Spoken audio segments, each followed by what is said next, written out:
ఈరోజు కాంగ్రెస్ పార్టీ పెట్టినటువంటి సభలో ఏం మాట్లాడినో పాలుపోక ఏదో ఒక విమర్శ చేసే ప్రయత్నం చేస్తూ ఉన్నారు ముఖ్యమంత్రి రేవంత్ రెడ్డి గారు.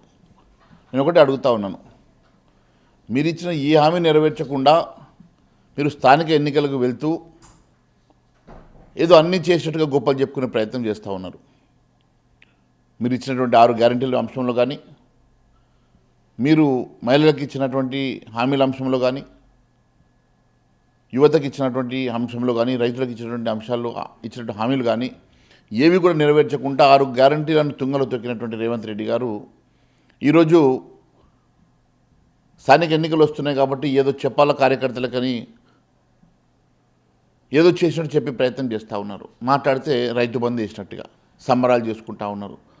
ముఖ్యమంత్రి రేవంత్ రెడ్డి గారికి తెలియాలి, రైతు బంధు అనేది ఇది కంటిన్యూస్గా కొన్ని సంవత్సరాలుగా వస్తున్నటువంటి ప్రతి 6 నెలలకు ఒకసారి ఇచ్చేటువంటి ఒక ప్రక్రియలో భాగమే. మీరు ఎగ్గొట్టినటువంటి ఒక పూర్తి సీజన్ ఎగ్గొట్టారు, ఒక సీజన్లో సగం డబ్బులు ఎగ్గొట్టారు.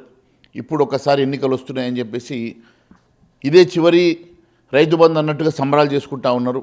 కేవలం ఎన్నికల స్టంట్ చేస్తూ ఉన్నారు.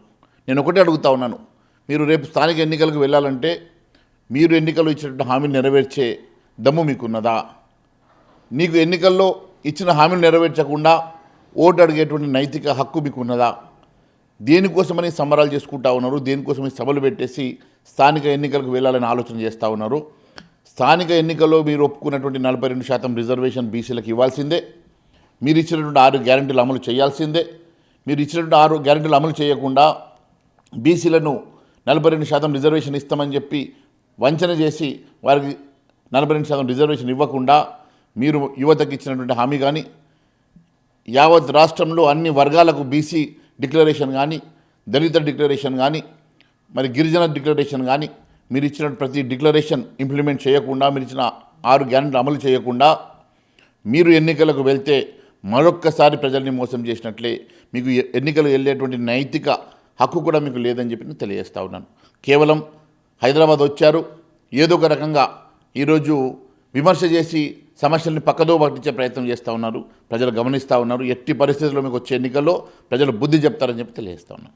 తెలుగులో న్యూస్ కి ఫాస్టెస్ట్ యాప్ ఇప్పుడు టోటలీ న్యూ అవతార్లో జస్ట్ 5 సెకండ్స్ లో కంప్లీట్ న్యూస్. సోషల్ మీడియాలో ట్రెండ్స్ కి వన్ స్టాప్ సొల్యూషన్.